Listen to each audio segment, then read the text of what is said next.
Hey, Beyond listeners, welcome back to the Beyond podcast. Now, I want you to tell me if this sounds familiar. You sit down to finally work on that important task that you've been waiting on for a week, more maybe, and suddenly you remember, oh, the fridge needs organizing. Oh, your kid's friend's birthday party's coming up and you haven't ordered their gift. Or, oh, now is the perfect time to start a 10-step skincare routine. Let me go ahead and research it. Yeah, I've been there.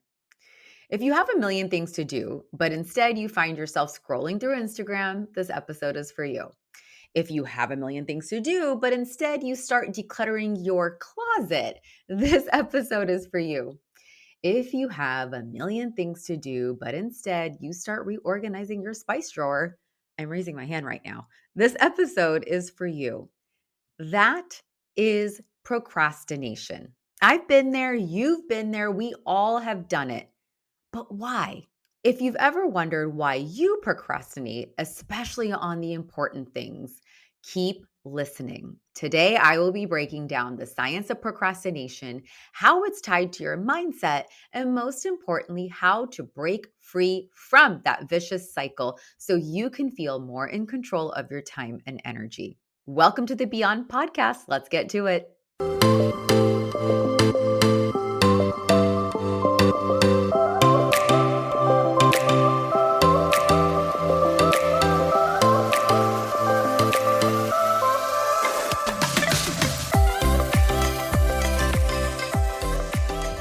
Hi, everyone. You are listening to Beyond, and I'm your host, Dr. Flora. Listen, life is hard. You don't have to do it alone. As a mindset coach, physician, mom, and an infertility warrior, I have mastered techniques to help move you towards contentment and growth. I can't wait to go along with this crazy ass life journey with you while making sure you feel like your best self. This podcast is meant to have you feel unstuck from your rut and less alone. Let's do this. Experts define true procrastination as the voluntary delay of some important task that we intend to do, despite knowing that we will suffer as a result. I know what you're thinking. If you were not productive, you feel guilty. If you weren't productive, you feel lazy. Maybe you get stuck into comparison mode. But I am here to tell you that procrastination is not just about laziness or poor time management. It's actually about biology. True procrastination is due to a complicated way that we cannot self regulate. A poor concept of time may exacerbate the problem, but the inability to manage these emotions seems to be the very foundation. Now, bear with me because y'all know I love my science. I'm a primary care doctor at heart, and knowing the why and knowing that there is a concrete reason behind why we do this will hopefully help create a sense of forgiveness for you that will lead to giving yourself a little bit of grace next time this happens. Procrastination is actually a battle between two parts of your brain. One is called the prefrontal cortex, which is located in the front of the brain. And the second is the limbic system, which is a group of interconnected brain structures. Scientists and researchers are still in disagreement which specific brain structures are involved. But anyway, the limbic system is located deep inside your brain. Now, your prefrontal cortex is known as the decision maker, the planner, the executive function, which involves operations related to attention regulation, memory processing, and response inhibition. It helps with long term goals, rational thinking, and self discipline. The limbic system is an older, much more developed part of the brain, meaning it was the main component upon the evolution of current human beings. So, the structures of the limbic system work together with other parts of our brain to process memory, thoughts, and motivation, and then tells our body how to respond. It can be known as the instant gratification seeker. It wants comfort, ease, and quick rewards. We can also deduce that the limbic system is stronger, so it often wins. Now, with that being said, when faced with a challenging or overwhelming task, your brain perceives it as a threat and it activates the limbic system. So, do you remember the function? It wants comfort, ease, quick reward. Well, what gives us that? Watching Netflix, scrolling through social media, getting a snack, talking to your friends, texting. These are all pleasurable, quick comfort rewards that we may seek if we are procrastinating on a task. Like the other day, I realized I was procrastinating on scheduling my eye doctor's appointment. It had been on my list for weeks, and instead, I just continued to catch up on my text messages. Why?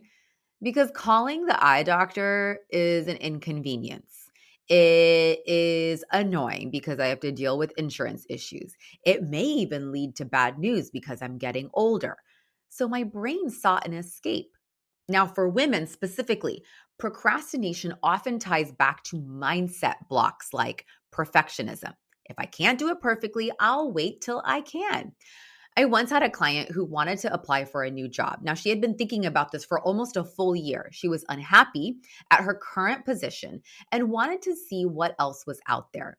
She had researched and looked into the finances. The other positions had better opportunities for growth, health coverage, learning.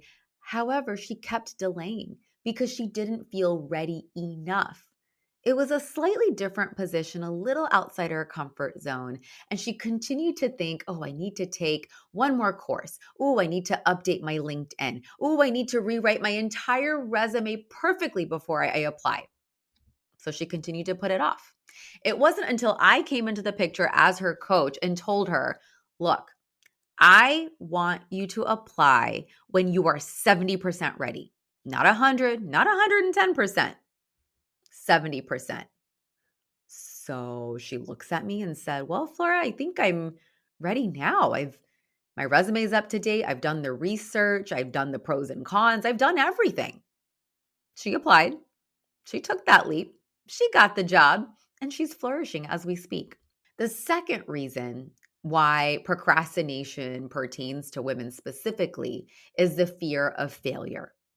What if I try and it's not good enough?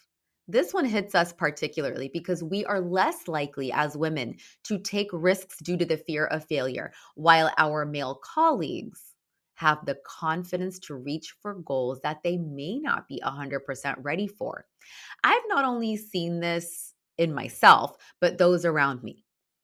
There have been talented female physicians who have been practicing for years and are constantly encouraged to apply for a directorship or a department chair position.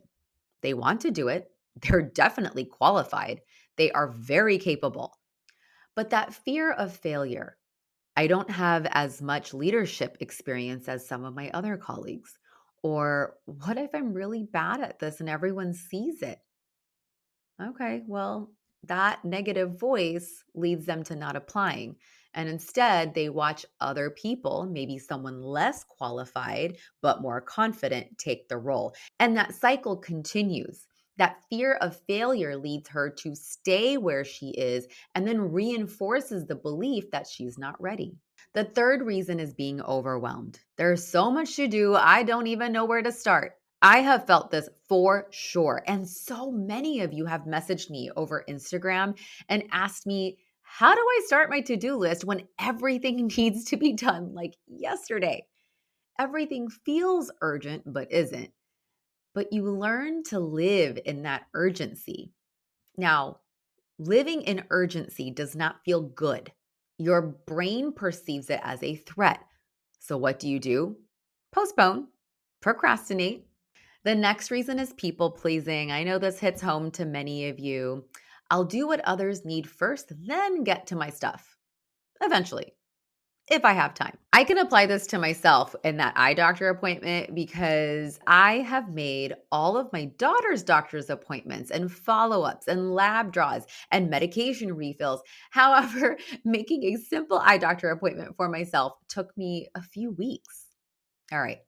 Now that we have talked about what brain structures are involved with procrastination, why you may do it, and what mind blocks you may have to overcome, we need to talk about what you are going to do about it. How can you balance all the things and still do you? I'm going to break down 6 different techniques that all may be helpful or only one may be helpful to you. It just depends on what your mindset pain points are. So I encourage you to take a moment, self reflect, and emotionally figure out what mind blocks you have. And I also encourage you to try out each one of these techniques to see which one positively affects you the most. All right. Do you have something to write this down? Good. Now, if you don't, if you're driving or you're multitasking while listening to this episode, go back, get a sheet of paper or grab a note section on your phone and start jotting these ideas down. Technique number 1, the Pomodoro technique. If you follow me on Instagram, I've talked about this quite a bit. It's such an easy way to get tasks done within small periods of time with built-in breaks, by the way. And when placed back to back, can easily lead to a large chunk of your time devoted to productivity. The Pomodoro technique is a strategy that uses a timer to create a sense of urgency, but not chronic, when working on a task or a project. So use a timing device like on your phone or a separate timer. Set a timer to work for 25 minutes and then get to work. When the timer goes off, take a short 5 to 10 minute break. Put another timer on, by the way, because that 10-minute break can lead to like an hour break. After your break time is over, start the timer again to 25 minutes and continue the process for 3 intervals. After the third 25-minute work session, take a slightly longer break, 20, 30 minutes, and then begin the process again if you need to. That being said, if you are struggling even to get 25 minutes of work in, break it into smaller chunk, which is a later technique that I'm going to talk about. But within specifically the Pomodoro technique, set a 10-minute timer and focus on one task. It really lowers the mental barrier and tricks your brain into action. And once you start, that momentum kicks in. For example, I hate putting away clean laundry. I don't know what it is, but that is something that I procrastinate on time and time again. So instead of tackling all the baskets all at once, I just simply tell myself I'm going to put away clean laundry for 10 minutes.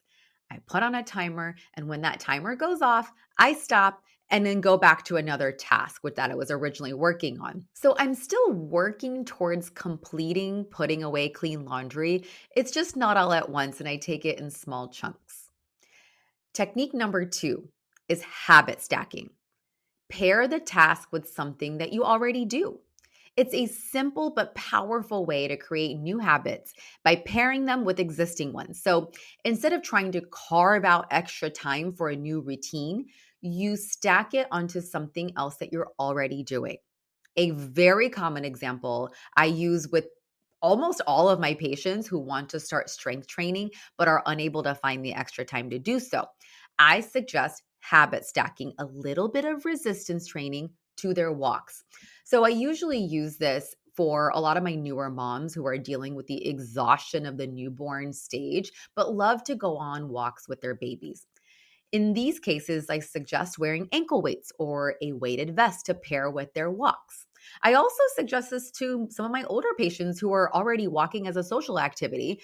Add on extra resistance. You're not carving out extra time. You're just adding on something wonderful and very useful and good for your health to something that is already built into your regimen. Another example that's pretty simple is forgetting to meditate. So you decide every morning, right after I brush my teeth, I will do 2 minutes of deep breathing, which is a type of meditation. Since brushing your teeth is already a habit, I hope, meditation becomes part of your routine naturally. Technique number 3, break it down into tiny steps. I kind of alluded that I kind of alluded to this with the Pomodoro technique and how to break that down even further, but this can be applied to anything. Overwhelm is a procrastination trigger. We've all felt it before. So let's use meal prep as an example. Meal prep is a huge time suck, but we all know the benefits of it. So when you write just meal prep on your to-do list, you're doing yourself a pretty big disservice because it is a very large task. One, you need to figure out what meals to prep. Two, you need to figure out the ingredients that you need. Three, you need to check if you have those ingredients already in your pantry or refrigerator. Four, you need to make that grocery list. Then you actually need to go to the grocery store and shop for those ingredients. Oh, and then comes the actual prep work. All of that could easily take up a half a day, if not more time. So what happens? You don't do it because you just don't have the time. And admittedly, it's a lot of work. It's all true. But let's try breaking it down into smaller steps. Don't do it all at once.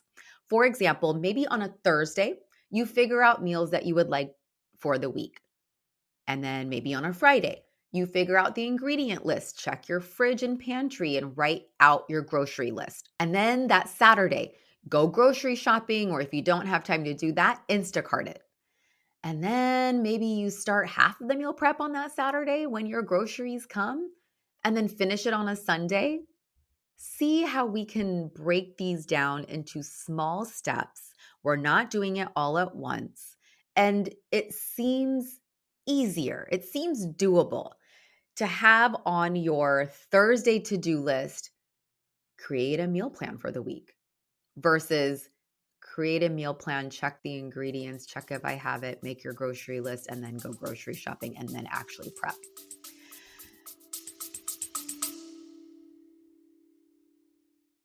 Do you ever feel like you are juggling a million things at once?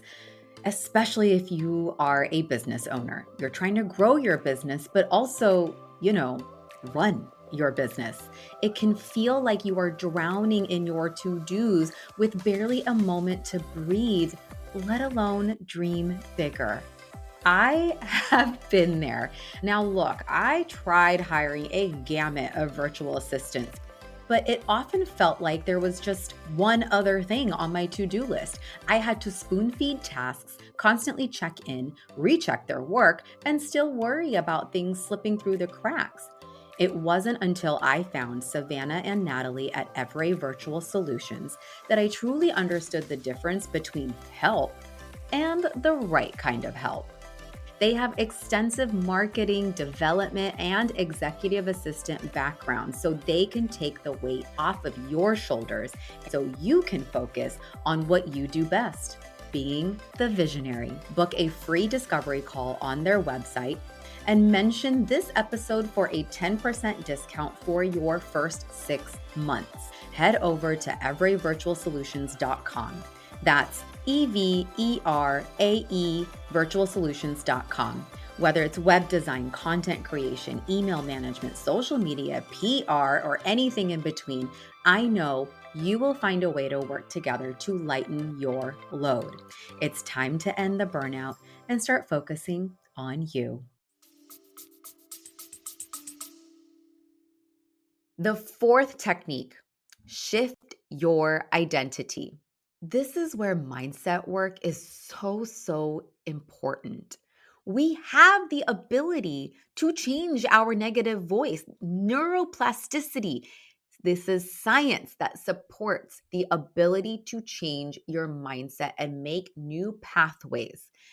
We have our own negative inner voice that can oftentimes set the narrative. But know that your negative inner voice is not you. I mean, I've talked about this so many times on multiple episodes. So if you don't know what I'm referring to, please go back, search for those episodes and listen to them so you truly understand how you can utilize your negative inner voice. So, just like your negative inner voice can dictate your behaviors and actions, the opposite is also true. Shift your identity from, I am someone who procrastinates, to, I am someone who follows through. Little by little, your brain starts aligning your actions with this identity shift. A perfect example, you have been procrastinating on starting an exercise regimen. Instead of thinking, ugh, I need to focus myself. I need to force myself to work out. I'm just not a runner. You start saying, I am someone who takes care of my body. Make that your brand. Make that you. Does that mean exercising 7 days a week? No. Does that mean running 20 miles a day? Absolutely not. Aligning yourself with the I am someone who takes care of my body type brand could simply mean I am going to walk 30 minutes 4 days a week. Or it could mean I am going to enroll in a yoga class once a week and then build on that. So suddenly, skipping your workout, whether that is that 30-minute walk or that yoga class, feels off brand for who you are. Know that this is going to take time and a little bit of consistency, but pairing multiple techniques may work for you. So you could compare this current technique to the next technique that I'm going to talk about, the accountability partner. Accountability works wonders for some people. Now, I'm going to be honest with you. Accountability partnering didn't quite work for me because I was truly depending on others to motivate me instead of shifting my own identity, working in small chunks. See how I'm combining different techniques? And time blocking through a Pomodoro technique. I was just depending on someone else to hold me accountable without doing some inner self work. So that just goes to say, depending on your mindset pain points, those mind blocks, some of the techniques may work better than others for you. So, anyway, the accountability technique involves finding someone who has the same goals, plans, motivation as you, or aligning your goals with a coach or someone that can help you reach those goals. So, for example, I had a coaching client who really wanted to hone in on her exercise regimen. She had gone through a really tough season in her life. And now that things were lightening up, she's like, okay, I know movement makes me feel better, but I'm having a really hard time trying to figure out one, where to fit it in, but two, how to motivate myself. Now, we all know motivation by itself really doesn't build habits, but in order to start, she recognized it was really tough for her to work out alone. She didn't have it in her financial or time budget to go to the gym, so she decided to work out at home. She decided that her accountability partner is going to be her sister. But her sister didn't live in the same city, so she would FaceTime her at the same time every day, and they would work out together. She knew she could be honest with her sister, and her sister could be honest with her, and they would use each other as accountability to show up for their workouts, and they would call each other out on their bullshit if either one of them would try to get out of their workout moments. Like, they would make excuses. I have work, or I'm tired, or whatever the reason may be. Okay, the last technique is behavior modeling. My therapist actually taught me about this. Behavior modeling is an essential part of observational learning. It's a process where individuals learn new behaviors by watching and imitating others. Now, we see this in kids all the time, right? We see kids emulate what's around them. And we sometimes see this as adults when we are training for something or we are learning a specific task. We watch someone do it first and then we emulate that. But we can also take advantage of behavior modeling when it comes to preventing procrastination. So, if you find yourself becoming distracted if you're working from home, or becoming distracted if you are in an office environment where everyone else is chatting, you would go to a place where other people are modeling the behavior that you also want to model. So, personally, if I want to get a bunch of stuff done, I will go to a coffee shop with my laptop that attracts others who also want to achieve the same goals. Quiet environment, headphones on, focused on their computer with a nice delicious cup of coffee next to them. I probably wouldn't go to a hip happening coffee shop where everyone's there to mostly socialize. I know, and I've done my research on specific locations and coffee shops around me where they really do promote a quiet working environment. All right, so those are the 6 techniques. Remember to try them all. You never know what's going to work for you. And on top of that, you can combine different procrastination prevention techniques to help you move forward. So the real transformation comes when you stop procrastinating. What happens? We build self trust. We free up mental energy. We feel more control of our lives. There is a peace of mind, a feeling of strength, a feeling of purpose, and a feeling of being in charge of your life.